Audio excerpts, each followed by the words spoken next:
off we trot to Tokyo, and I'm pregnant Wow, by that's this a big time. move, isn't it, with small children? Well, I was pregnant then with Okay.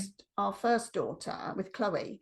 And so we arrived in Tokyo in August 1990, and I was about 4 months pregnant. And that's when I kind of um, I sort of fell on my feet in Tokyo, because very quickly I met the expat community, Okay. which was amazing, absolutely amazing. At that time, when we were in Tokyo in the early 90s, there were like 50,000 expats living there, and about 30,000 of them were Americans. So Wow. that we had a very big social life there.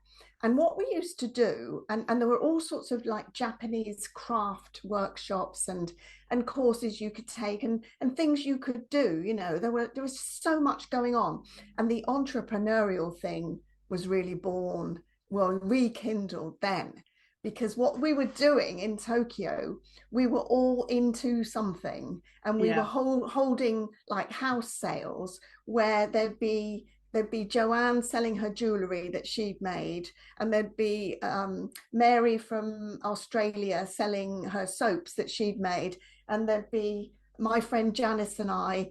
We were covering these Japanese tea boxes with secondhand kimonos.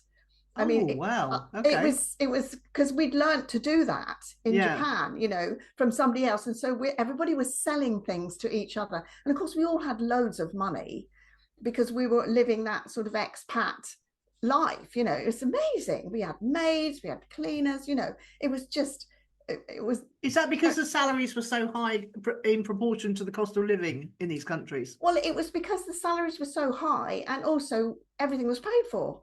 Yeah. Oh, We okay. didn't have to pay for our housing. We just had to feed ourselves, of course, and clothe ourselves. But everything else was paid by the company because we were on an expat assignment. And Right. there were people there from the banks, of course, and there were people there. My friend Janice, her husband was with Kellogg's, and then my other friend Joan, her husband, who was doing, oh yeah, Unilever, I think it was Unilever. So all of the big conglomerates were in Tokyo at this time, Mm. and we were with the International Drinks Company.